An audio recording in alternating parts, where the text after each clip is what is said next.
Aux États-Unis, alors que Barack Obama cherche à tout prix à légiférer sur les ventes d'armes, eh bien, ces ventes d'armes n'ont, semble-t-il, jamais autant progressé. Ce serait la conséquence directe des attentats de Paris et de celui de San Bernardino. Myri Maman.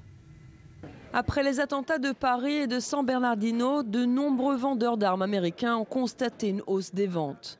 Jusqu'à 50% dans ce magasin du New Jersey. On a eu San Bernardino et Paris. Donc du coup, les gens ont cette réaction, tu vois, de dire « j'aimerais avoir la capacité de me défendre et j'en ai le droit parce que c'est permis dans ce pays et je vais exercer ce droit ». Candidat aux primaires présidentielles du Parti républicain, le milliardaire américain Donald Trump s'est servi du prétexte des attentats de Paris et de Californie pour défendre le port d'armes. Si à ces endroits où il y a eu une boucherie, une vraie boucherie, les gens avaient eu des armes, vous n'auriez pas eu le carnage qu'il y a eu à Paris. Vous n'auriez pas eu ce carnage.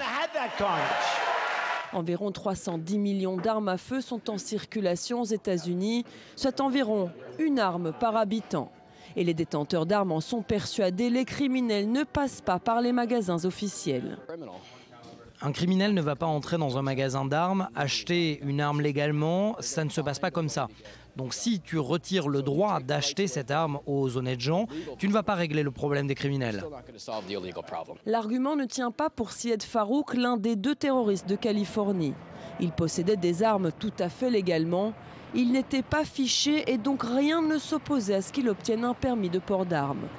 De plus, il n'existe pas actuellement de registre des ventes aux États-Unis. Le FBI est sur le point de procéder à un nombre record de contrôles d'antécédents afin d'éviter que des criminels, voire des candidats terroristes, ne puissent s'offrir des armes légalement.